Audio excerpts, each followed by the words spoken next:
Assalamualaikum warahmatullahi wabarakatuh. Pada video kali ini saya ingin memaparkan penerapan pemikiran filosofi Ki Hajar Dewantara di SNKN 1 Cikande untuk memenuhi tugas 1.1.A.6 demonstrasi kontekstual modul 1.1. Saya Ajat Titik Budiansa, bertugas di SNKN 1 Cikande, TGP Angkatan 8, Kabupaten Serang.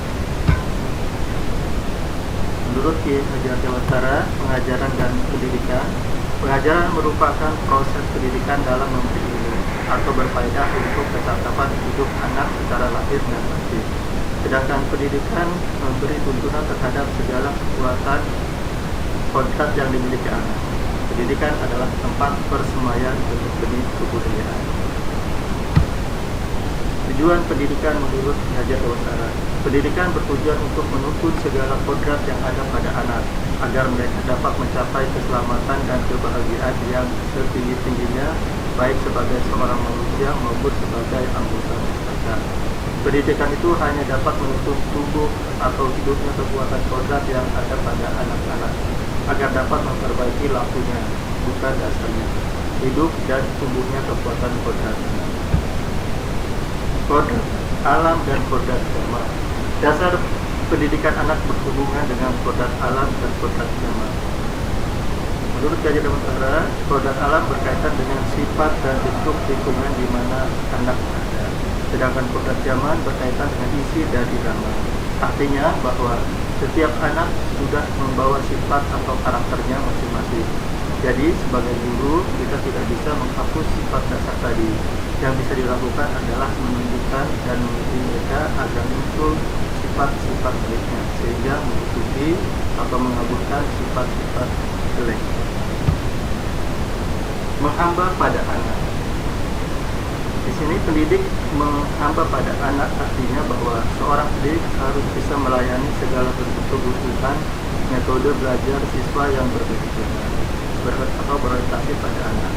Pendidik harus bisa memberikan kebebasan kepada anak untuk mengembangkan ide, berpikir kreatif, mengembangkan bakat atau minat siswa. Budi pekerti. Pendidik harus senantiasa memberikan teladan yang baik bagi siswa-siswanya dalam mengembangkan budi pekerti.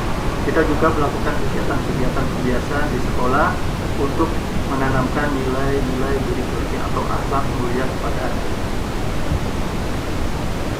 Kodrat alam yang dimiliki SNKN 1 Cikande. Anak didik SNKN 1 Cikande berada di kawasan industri, diantaranya bahkan di depan sekolah pun ada sebuah pabrik sehingga anak dan masyarakat sering berinteraksi yang berhubungan dengan misalnya kontrakan, karyawan, kendaraan ukuran besar, alat dan bahan industri dan lain-lain.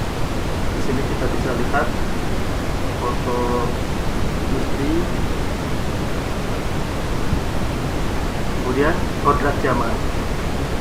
SNKN Negeri 1 Cikande membuka 6 konsentrasi keahlian. Ke-6 konsentrasi keahlian tersebut identik selalu berubah dipengaruhi perkembangan zaman. Untuk itu dalam pembelajaran ke-6 konsentrasi keahlian tersebut, walaupun KBM bersifat luring, kami tetap menggunakan classroom, Quizzes, blogger, kemudian YouTube, juga Canva, dan media-media elektronik lainnya sebagai media pembelajaran, sehingga pembelajaran pada siswa lebih menarik dan lebih mudah. Kemudian pengembangan budi pekerti di SNKN Cikande. Pada awal jam awal pelajaran dibiasakan membaca Al-Quran kira-kira 10 ayat. Kemudian ditempel juga beberapa poster tentang 5R. Kemudian tiap Jumat di kebiasaan senam pagi, kemudian pemberian apresiasi terhadap juara-juara lomba. Kemudian apel pagi, tiap apel pagi dan sore.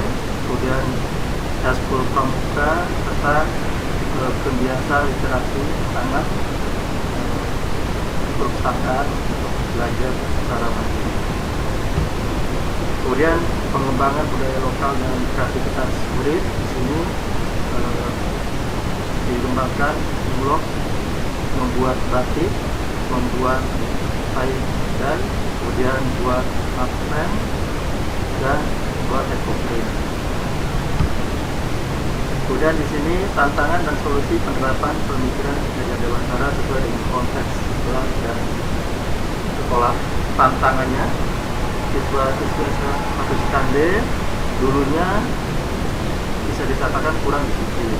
Beberapa murid ada yang datang terlambat dan pulang lebih awal. Solusinya, tantangan tersebut bisa dikatakan berkurang atau hilang karena di sini kami melakukan solusi melakukan apel pagi dan sore untuk memantau kehadiran murid. Kemudian melakukan feedback atau umpan balik kepada orang tua atau wali murid melalui WhatsApp grup orang tua dan murid. Juga tiap hari memberikan laporan kepada orang tua. Oke, itu saja. Terima kasih atas